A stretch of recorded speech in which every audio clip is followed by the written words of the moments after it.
नमस्कार बच्चों। आज क्लास 10th के मैथ में ट्राइंगल चैप्टर का पार्ट 2 लेके आया हूँ और इसमें हम आज एक्सरसाइज 6.3 सॉल्व करवाएंगे। बच्चों, इस एक्सरसाइज को सॉल्व करवाने से पहले हम इसके कुछ नियम बताएंगे, मतलब जो ट्राइंगल है वो किस किस तरीके से सिमिलर होते हैं, उनकी क्या क्या कंडीशंस होती हैं। बच्चों, हमने अक्सर देखा है कि ज़्यादातर बच्चों को जो ट्राइंगल चैप्टर है ये थोड़ा हार्ड लगता है, लेकिन बच्चों मैं आपसे वादा करता हूँ हम इस तरीके से आपको पढ़ाएंगे इस ट्राइंगल चैप्टर को कि आपको मैथ में इससे ज़्यादा कुछ इजी नहीं लगेगा, ये मेरा आपसे वादा है। तो वीडियो कंटिन्यू आती रहेगी और आप पर डे देखना। तो बच्चों, सबसे पहले हम आपको बताएंगे त्रिभुजों की समरूपता कसौटी क्या है, यानी और इससे पहले हम आपको बता दें कि समरूप त्रिभुज क्या होते हैं। तो पहले हम आपको बता दें समरूप आकृतियां। समरूप आकृतियां क्या होती हैं, और एक बच्चों होता है यहाँ पर सर्वांगसम आकृतियां। इनमें डिफरेंस क्या है, बहुत मेरे बच्चे कंफ्यूज होते रहते हैं।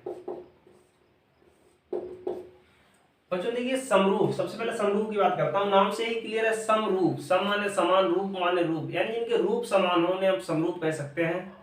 कहने का मतलब यह है एक तरीका से हमशक्ल है नहीं, मतलब ऐसी आकृतियां जिनके रूप समान हो, यानी दिखने में बिल्कुल एक जैसी लगती हो, सेम टू सेम, लेकिन उनकी जो साइज है ना वो अलग अलग हो।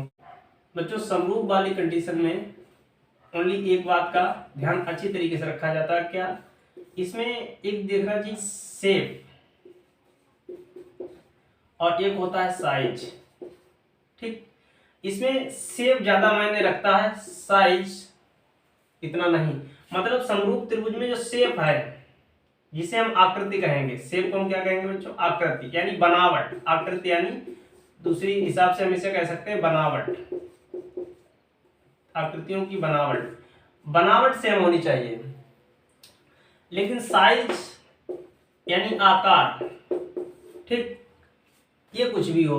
यानी समरूप आकृतियां वे होती हैं जिनमें शेप यानी आकृति या यूं कह ले बनावट बिल्कुल सेम हो, लेकिन इनका साइज अलग अलग हो। साइज जैसा भी हो, ठीक, वो सभी आकृतियां क्या होती हैं? समरूप होती हैं। जैसे अगर मैं एग्जाम्पल के थ्रू कहूं, एक मतलब अगर 40 साल का आदमी है और एक अगर 10 साल का बच्चा है, कोई लड़का, मान लो 10 साल का कोई लड़का है और 40 साल का जो इस आदमी है और 10 साल का जो लड़का है, इनके मतलब जो फेस है वो दिखने में बिल्कुल सेम हो, लेकिन जो इनका साइज है 40 साल वाला थोड़ा बुढ़ा टाइप का होगा, 10 साल का लड़का थोड़ा कहना वैसा होगा, यंग टाइप का।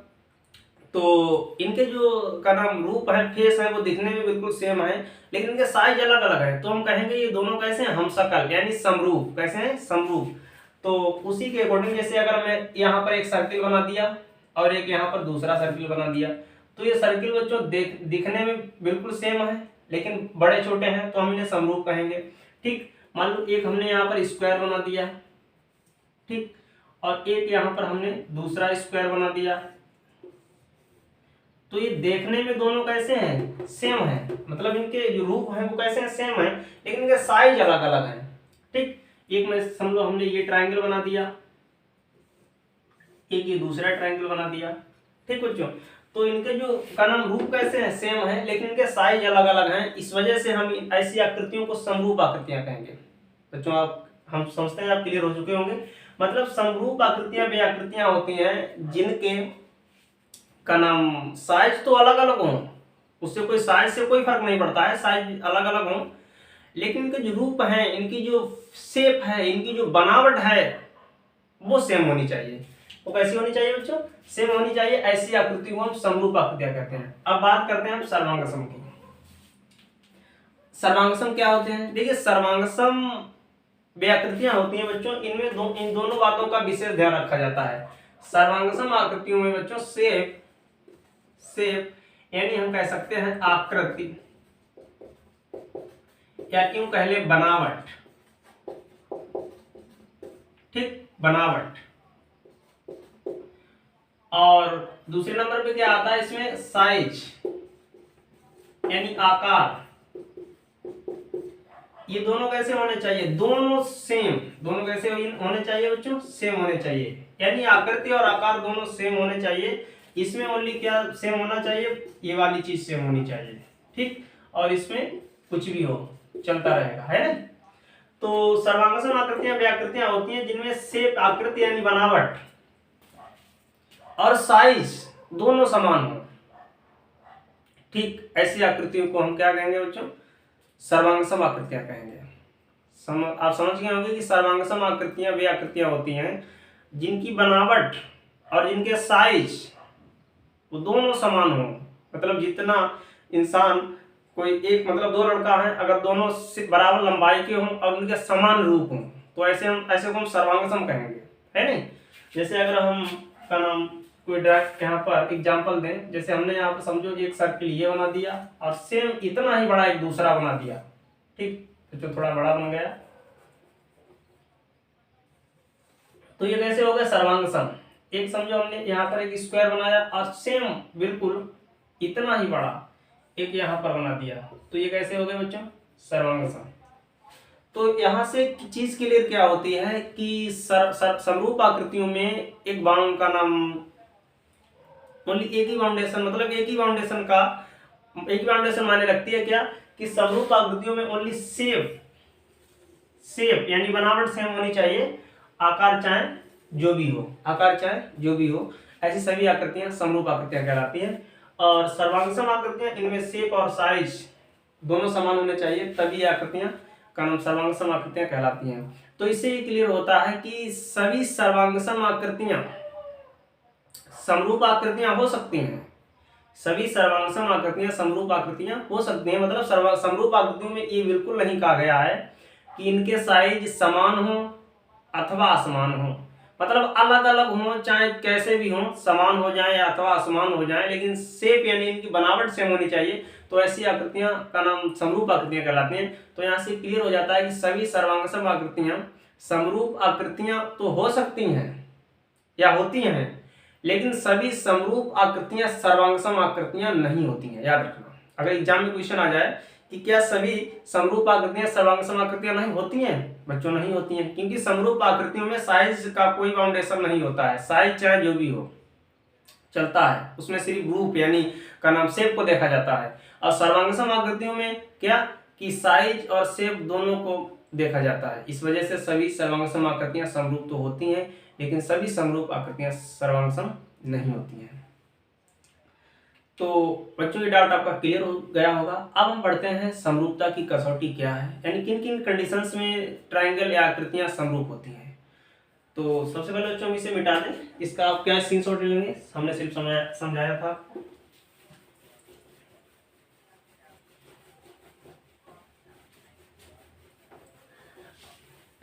अब बच्चों बात करेंगे समरूप त्रिभुजों की समरूपता कसौटी।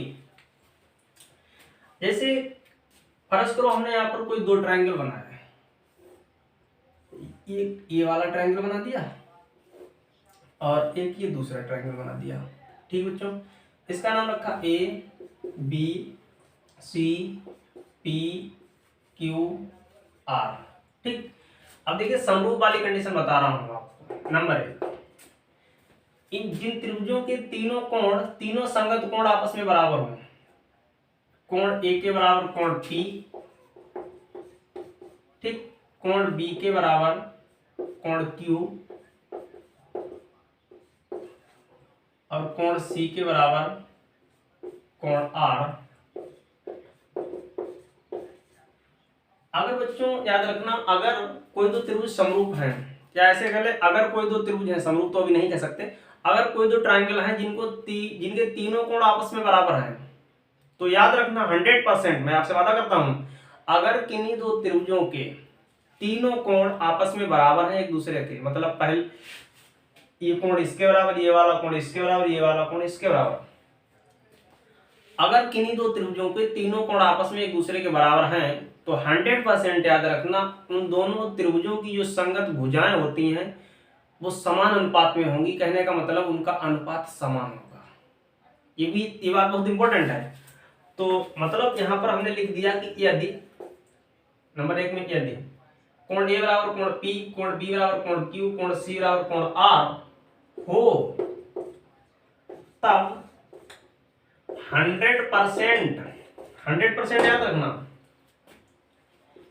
पहले त्रिभुज की भुजा ए बी, दूसरे त्रिभुज की भुजा पी क्यू, यानी इन भुजाओं का अनुपात ए बी बटे पी क्यू, ए सी बटे, इसकी ए सी ली तो इसकी हम पी आर लेंगे, ए सी बटे P R equal to B C बटे क्यू आर।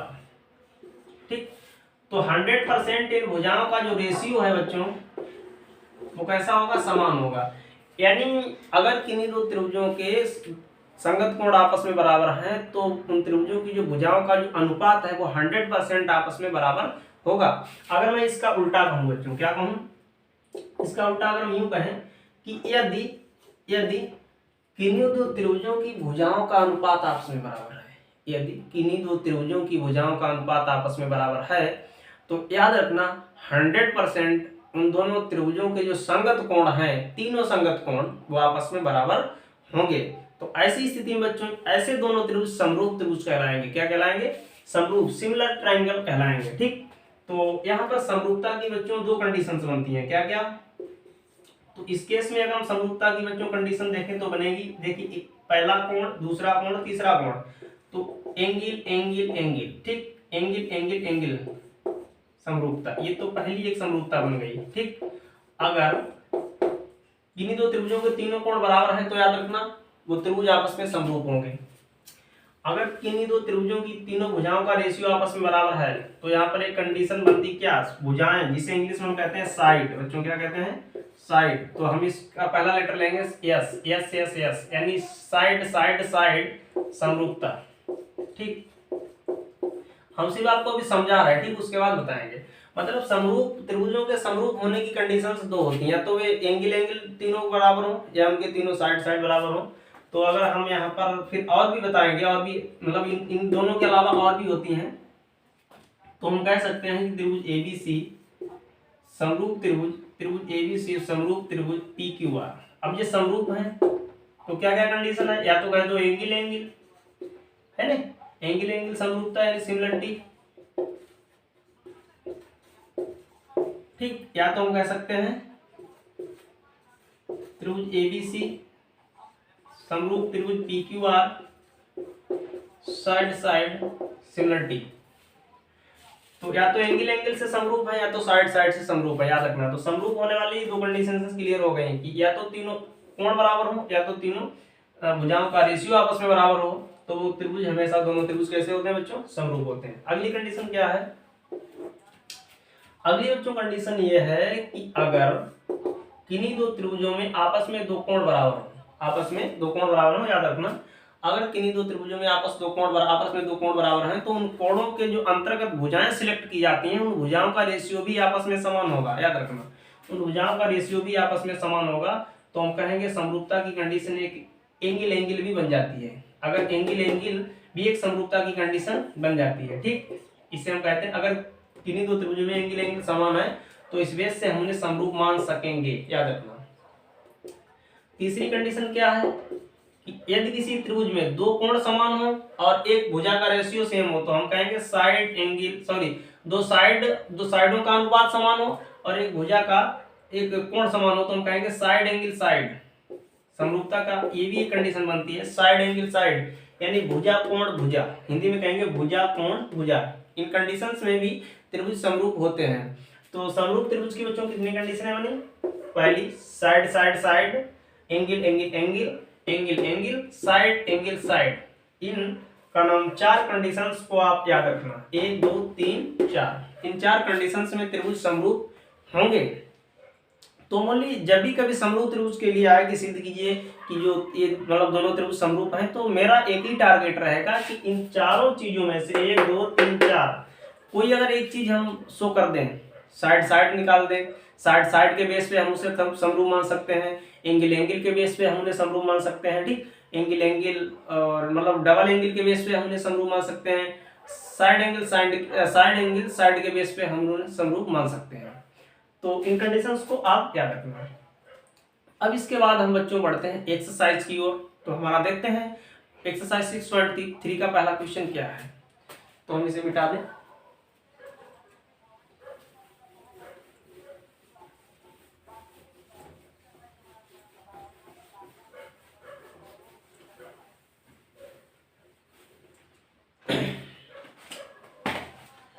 तो जो ये एक्सरसाइज 6.3 है, आपको दिख रहे होंगे क्वेश्चन, और बिल्कुल स्टार्टिंग से सॉल्व करवाएंगे। कहता है कि बताइए कि दिए गए त्रिभुजों के युग्मों में से कौन कौन से युग्म समरूप हैं, उस समरूपता कसौटी को लिखिए, ठीक, और जिसका प्रयोग अपने उत्तर देने में किया है। तो देखिए यहाँ पर एक बच्चों पहला क्वेश्चन है, इसमें यहाँ पर दो त्रिभुज बने हुए हैं।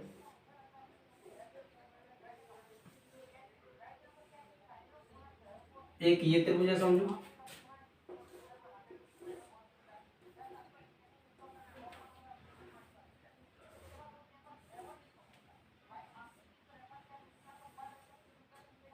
ठीक, तो हम ऐसे अंदाज से ही बना रहे हैं बच्चों।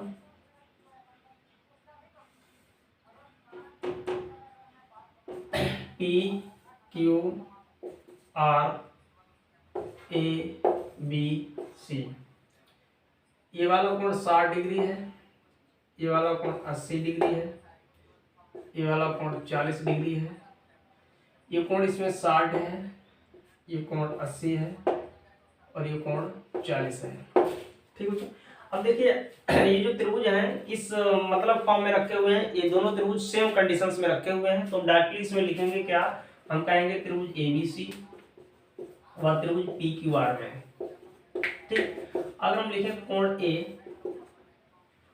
के बराबर कोण P, यहाँ पर भी 60 है, यहाँ पर भी 60, यानी कोण A इक्वल टू कोण P बराबर 60 डिग्री, कोण B इक्वल टू कोण Q 50 डिग्री, कोण C इक्वल टू कोण R 40 डिग्री।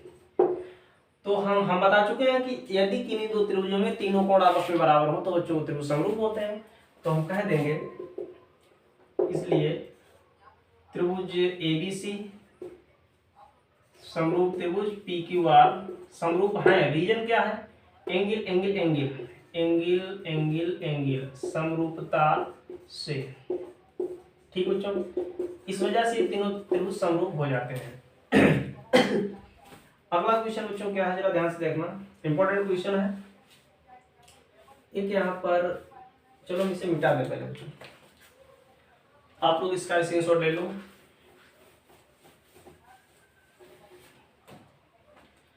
अगला क्वेश्चन है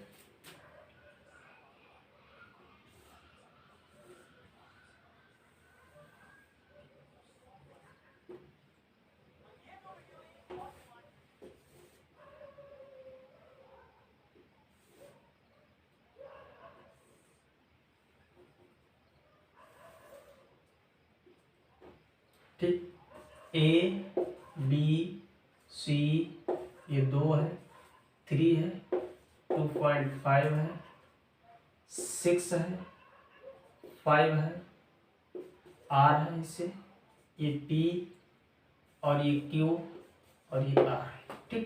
अब कहता है ये समरूप त्रिभुज है। बच्चों एक चीज देखना, अगर हम इस त्रिभुज को रोटेट करने, क्वेश्चन नंबर 2 है, अभी आपको अगर हम ऐसे मैचिंग करा दें तो आप इससे मतलब आपको डाउट होगा। फर्ज करो अगर हम इसे इस वाले ट्रायंगल को इधर वाले ट्रायंगल को रोटेट करते हैं, ठीक, हम इसे घुमा दें, मतलब जब हम इसे घुमाएंगे उधर की साइड में, तो याद रखना ये वाली साइड जो है, ये वाली साइड ना घूमने के बाद ये वाली साइड नीचे आ जाएगी, मतलब कुछ त्रिभुज कुछ कैसा बन जाएगा बच्चों, यानी त्रिभुज कुछ ऐसा आपको दिखने लगेगा बाद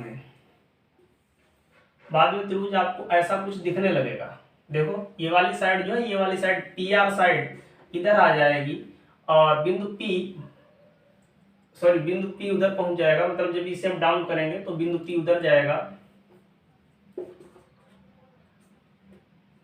ठीक, PR, उसके बाद ये Q जो है बिंदु E ऊपर पहुंच जाएगा, कुछ ऐसी कंडीशन बन जाएगी। यानी यहाँ पर कितनी वैल्यू थी, यहाँ पर 4, तो जो बच्चों जो 5 था वो नीचे आ जाएगा, जो 6 था ना वो उधर पहुंच गया, का नाम जो 4 था वो इधर आ गया। अब बच्चों अगर हम इनका का नाम साइडों का रेशियो देखें तो देखिए अगर हम इसमें AB भुजा उठाएंगे तो इस वाले त्रिभुज में QR उठाएंगे, याद रखना। तो हम 2 इसकी वैल्यू 2 इसकी वैल्यू 4, ये 2/4, 2 एकम 2, 2 दूनी 4, यानी 1/2 बना। अगर हमने इसमें बच्चों का नाम AC भुजा उठाई, कौन सी AC, तो यहाँ पर हम लिखेंगे PQ। और आपको इसका बिल्कुल ध्यान रखना है कि अगर हमने फर्स्ट वाले त्रिभुज में जो साइड हमने पहले लिखी तो अब फर्स्ट वाले त्रिभुज में सभी साइडें पहले ही रहेंगी, एक साइड अगर हमने पहले लिखी तो सभी साइडें पहले ही रहेंगी, ठीक। तो AC और इसमें हमने PQ लिखा तो 3/6 यानी 1/2 आया। अब हम इसमें लिखेंगे BC और इसमें हम PR लिखेंगे, तो 2.5/5 पॉइंट हटाओ, 50 हुआ, 25/50, 25 सेकंड 25 25 तो 50 यानी 1/2। तो हम क्या देखते हैं कि AB बटे QR, AC बटे PQ, BC बटे PR, यानी इस त्रिभुज में तीनों साइडों का जो रेशियो है वो आपस में समान है, यानी इस त्रिभुज में तीनों भुजाओं का जो अनुपात है वो आपस में बराबर है। तो हम बता चुके हैं समरूपता का नाम कसौटी में कि यदि किन्हीं दो त्रिभुजों की भुजाओं का अनुपात आपस में बराबर हो तो 100% वो त्रिभुज कैसे होते हैं बच्चों, समरूप होते हैं। तो हम कह देंगे इसलिए त्रिभुज ABC समरूप त्रिभुज PQR समरूप है। रीजन क्या है, angle sorry side side side side side side समरूपता से, ठीक, समरूपता से। अब बच्चों बढ़ते हैं अगले क्वेश्चन की ओर, आप इसका स्क्रीनशॉट ले लीजिएगा।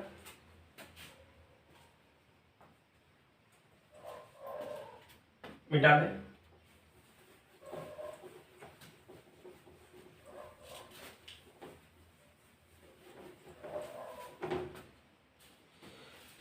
देखिए क्वेश्चन नंबर यहाँ पर 3 है, अब की हम सब डायग्राम बना रहे हैं, उसके बाद आपको समझाएंगे।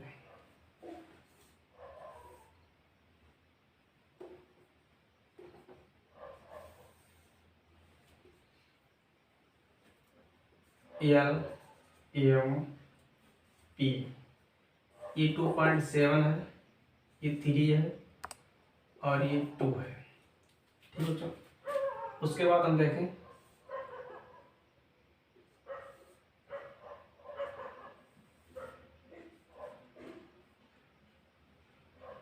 DEF, ये 4 है, ये 6 है और ये 5 है। देखिए बच्चों ये जो त्रिभुज है सेम कंडीशन में रखा हुआ है, ठीक, मतलब इसको हमें रोटेट करने की कोई जरूरत नहीं, सेम फॉर्म में है। जैसा इस ये वाला त्रिभुज जिस कंडीशन में उस ये वाला भी उसी कंडीशन में है। तो अगर हम बच्चों इसे लिखना चाहें तो हम लिखेंगे इसकी भुजा अगर हम LM लें LM तो इसकी हमें लेना पड़ेगा DE, ठीक, यानी 2.7/4, ठीक। अब बताओ क्या ये कट सकती है, मतलब पॉइंट हटाए नीचे तो ये 27/40 बना। ये तो ये का नाम एक विषम संख्या है, ये सम संख्या है, अब नहीं कट सकती है। उसके बाद अगर हम लें यहाँ पर MP तो EF यानी 2/5 है ना। उसके बाद LP उसके बाद हम DF ले लें तो क्या मिला 3/6। तो हम क्या देख रहे हैं कि ये तीनों जो साइड्स हैं दोनों त्रिभुजों की आपस में समान नहीं है, आपस में कैसी समान नहीं है। तो हम लिख देंगे इसलिए त्रिभुज LMP, ठीक, और त्रिभुज LMP तथा त्रिभुज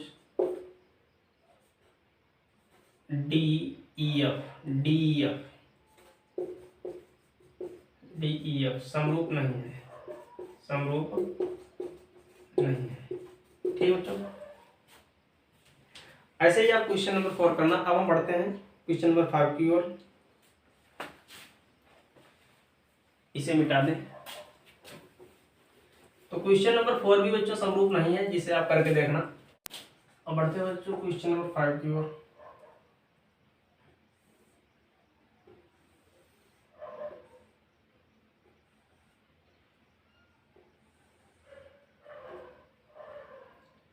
A, B और C ये 80 है, ये 2.5 है, ये 3 है।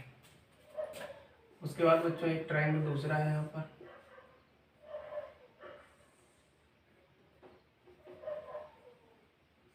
DEF ये 5 है, ये 6 है, 80 है। तो अगर हम देखने से ही पता चलता है यहाँ पर, अगर मुझे समझो यहाँ पर AB लें, ठीक। तो बच्चों अगर हम इस ट्रायंगल को घुमाएं तो 80 डिग्री यहाँ पर आ जाएगा, मतलब और इस ये वाली भुजा इसके रिस्पेक्ट में पहुंच जाएगी, तो ए बी अपॉन रहेगा डी एफ यानी 2.5 और इसकी वैल्यू है 5। ठीक बच्चों, तो पॉइंट हटाएंगे, ऊपर 25 बनेगा, नीचे 50 हो जाएगा स्टेप से। 25 दूनी 50 यानी 1/2। उसके बाद बच्चों अगर हम लिखें बी सी तो यहाँ पर लिखेंगे हम ई एफ यानी 3/6, 3 दूनी 6, 1/2। उसके बाद कोण ए जो है बच्चों कोण एफ के बराबर है क्योंकि दोनों 80 हैं, तो हम कहेंगे त्रिभुज ए बी सी और समरूप त्रिभुज है का नाम डी ई एफ। रीजन क्या है बच्चों, रीजन आप लिख देना साइड एंगल साइड समरूपता से। ठीक है बच्चों, यानी ये भी त्रिभुज समरूप है। उसके बाद एक लास्ट क्वेश्चन बचता है इसी का, एक हमने समझो क्वेश्चन नंबर 6 है ये। एक यहाँ पर हमने ट्रायंगल बनाया इस टाइप से, ठीक, और एक हमने ये दूसरा बनाया इस टाइप से, D E F P Q are. बच्चों ये वाला कोण 70, ये वाला कोण 80, ये पता नहीं, ये कोण 80 डिग्री और ये कोण 30 डिग्री। तो जो एक चीज देखना, अभी तो देखने में सिर्फ एक ही एंगल सेम है दोनों में, ठीक, लेकिन समरूप होने के लिए क्या रिक्वायरमेंट है, या तो तीनों एंगल सेम हो, अगर 3 एंगल सेम मिले तो दो एंगल सेम होने ही चाहिए, है ना बच्चों। एक चीज आपको पता होना चाहिए कि त्रिभुज के जो तीनों इंटरनल एंगल्स होते हैं उनको, उनका जो टोटल होता है, जो सम होता है, वो 180 होता है, 180 होता है। तो यहाँ पर दो एंगल गिवन है, तो देखिए 7 और 8 15 150 हुआ। तो अगर 180 में बनाना चाहें तो हमें कितना यहाँ पर रखना होगा, 30 डिग्री, है ना।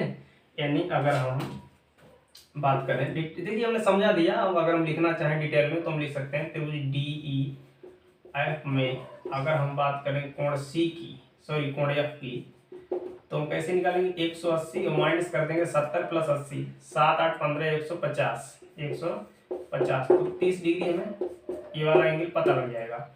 उसी टाइप से बच्चों अगर हम इसे निकालना चाहें कोण पी, त्रिभुज पी क्यू आर में कोण अगर हम पी की बात करें तो हम लिखेंगे 180 माइनस 8 3 11 110, यानी हमें कितना मिलेगा, 70 डिग्री 70। तो ये वाला कोण कितना हो गया बच्चों, 70, और ये कितना है 30। तो हम कह सकते हैं इन दोनों त्रिभुज में हमें एक चीज सेम दिख रही है, क्या, सॉरी तीनों एंगल तो सेम हो गए हैं। कोण डी इक्वल टू कोण पी 70, कोण ई इक्वल टू कोण क्यू 80, कोण एफ इक्वल टू कोण आर 30। यानी तो इन तीनों एंगल समान है, इस वजह से हम कह सकते हैं त्रिभुज डी ई एफ समरूप त्रिभुज P Q R, reason angle समरूपता से। ठीक बच्चों, अब हम बढ़ते हैं एक अगले क्वेश्चन की ओर जो बहुत ज्यादा इंपॉर्टेंट है। इस टाइप के क्वेश्चन सॉल्व हो चुके हैं, तो उस क्वेश्चन को स्टार्ट करने से पहले हम आपको कुछ नियम बताएंगे, उसके बाद हम उस क्वेश्चन की ओर बढ़ेंगे। तो क्वेश्चन चलो हम लिख के दिखाएंगे। सबसे पहले हम अब इसे मिटा दें, आप लोग इसका स्क्रीनशॉट ले लीजिए।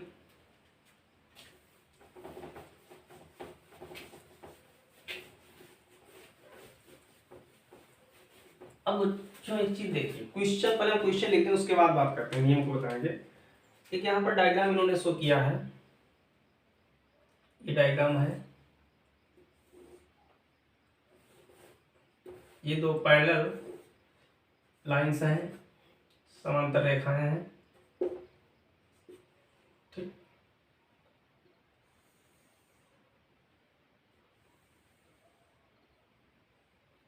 ए बी सी डी। ये कोण यहाँ पर 70 इन्होंने शो किया है, और ये कोण 125 और ये बिंदु है। अब जो क्वेश्चन कहता है कि चित्र में त्रिभुज ओडीसी समरूप त्रिभुज ओबीए।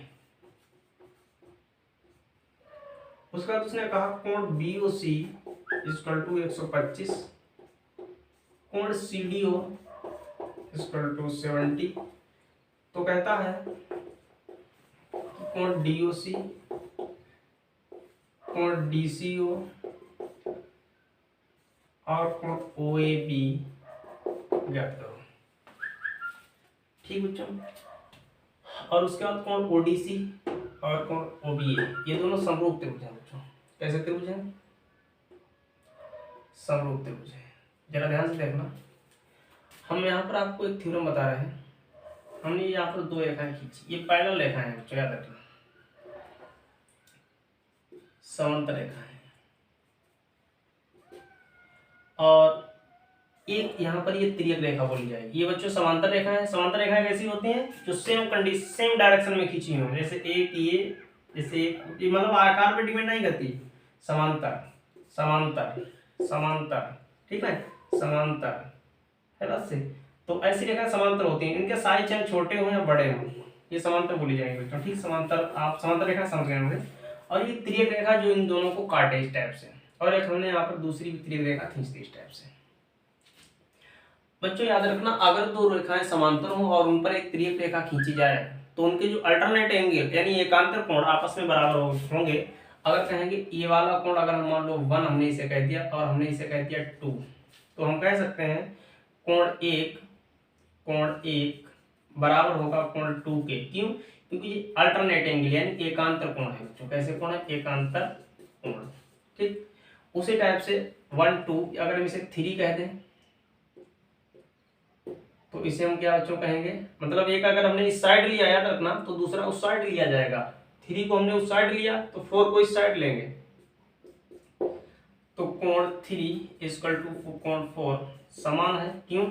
एकांतर कोण, अल्टरनेट एंगल। ठीक, और भी कुछ कंडीशन आपको बताएं। ये वाला जो एंगल होता है बच्चों, ये वाला एंगल अगर हम इसे O कर दें और हम इसे नाम रख दें ABCD, तो इस वाला कोण का जो नाम है AOB, याद रखना AOB, कौन सा? ऊपर वाला पोर्शन। और COD यानी ये वाला नीचे वाला हिस्सा, COD आपस में बराबर होगा। क्यों होगा? क्योंकि जो ऐसे जो एंगल होते हैं, इस वाली कंडीशन पर जो एंगल होते हैं, ये ऐसी वाली कंडीशन पर, याद रखना, चाहो तो हम इसे ऐसे बना दें, ऐसी वाली कंडीशन पर जो एंगल होते हैं बच्चों, ये वर्टिकल अपोजिट एंगल यानी शीर्षाभिमुख कोण कहलाते हैं। कौन से कोण होते हैं? शीर्षाभिमुख कोण होते हैं। इस वजह से ये भी एंगल समान होंगे। ये कोण कैसे हैं बच्चों? शीर्षाभिमुख कोण, वर्टिकल अपोजिट एंगल। तो इस नियम को आप अच्छी तरीके से याद रखना। ठीक, अब हम बढ़ते हैं क्वेश्चन की ओर। देखना जरा ध्यान से।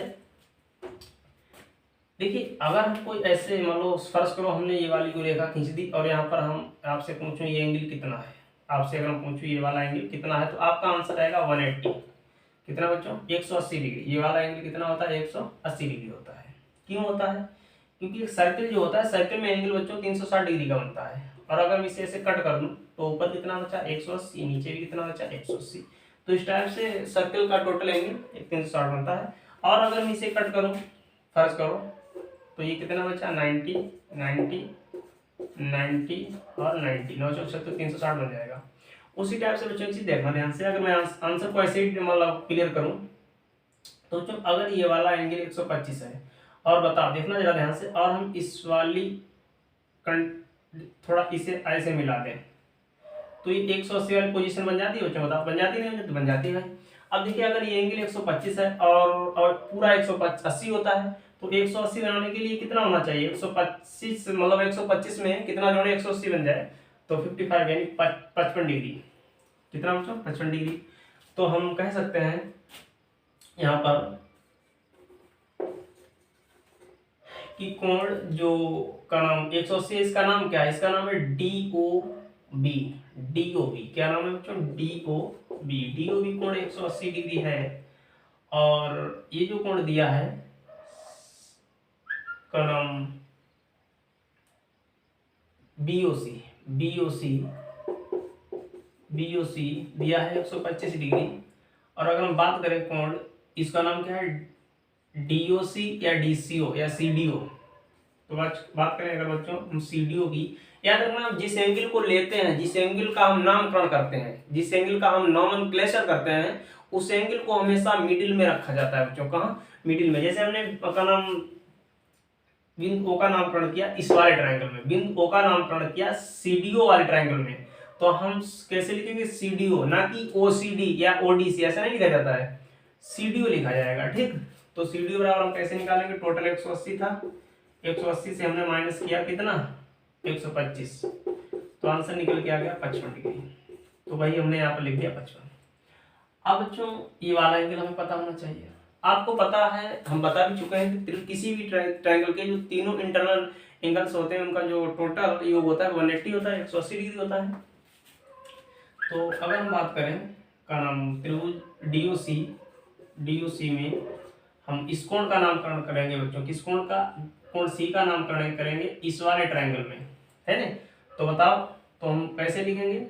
जो कोण ले रहा है उसे बीच में लिखेंगे, या तो हम ओसीडी लिख सकते हैं या हम डीसीओ लिख सकते हैं। ठीक, डीसीओ कैसे लिखेंगे? 180 से माइनस कर देंगे 70 प्लस 55, 70 प्लस 55 यानी ये हुआ 125, तो आंसर आ जाएगा 55 डिग्री। यानी कोण डीसीओ कितना बच्चों निकल के आया? 55 डिग्री। ये दूसरा आंसर आ गया। उसके बाद हमें एक कोण चाहिए ओ ए डी, ये वाला एंगल। अब हम आपको बता चुके हैं, देखना जरा ध्यान से, क्योंकि ये रेखा है एक समांतर है, ठीक, और ये वाली एक तिर्यक रेखा है, तो कहने का मतलब यह है कोण डीसीओ या यूं कह लें कोण ओ ए बी बराबर होगा किसके? इसका अल्टरनेट एंगल क्या है? इसका अल्टरनेट क्या है? सी, है ना? ये वाला, इसका ये वाला, इसका ये वाला, तो कोण डीसीओ, तो कोण ओ ए बी की वैल्यू निकल के आ जाएगी 55 डिग्री। ठीक बच्चों, तो जो आज के लिए इतना है। अगर वीडियो अच्छा लगा हो तो प्लीज़ वीडियो को लाइक करना, ज़्यादा से ज़्यादा शेयर करना, और इस वीडियो को ज़्यादा से ज़्यादा शेयर करो अपने दोस्तों में, जिससे कि मेरा भी मोटिवेशन बढ़ता रहता है और मैं नई नई वीडियो बनाने के लिए प्रोत्साहित होता रहता हूँ। और जब आप इसे का नाम शेयर नहीं करते, कमेंट नहीं करते वीडियो कैसी लगी, तो ना एक हताश सा हो जाता हूँ, निराश हो जाता हूँ। इस वजह से आप लोग भाई सपोर्ट करिएगा, क्योंकि कहते हैं ना ताली एक हाथ से नहीं बजती। जब आप भी मेरा सपोर्ट करोगे तो हम भी आपका सपोर्ट करेंगे 100%, ये मेरा आपसे वादा है। तो आज के लिए इतना ही। Thanks for watching. थैंक्स।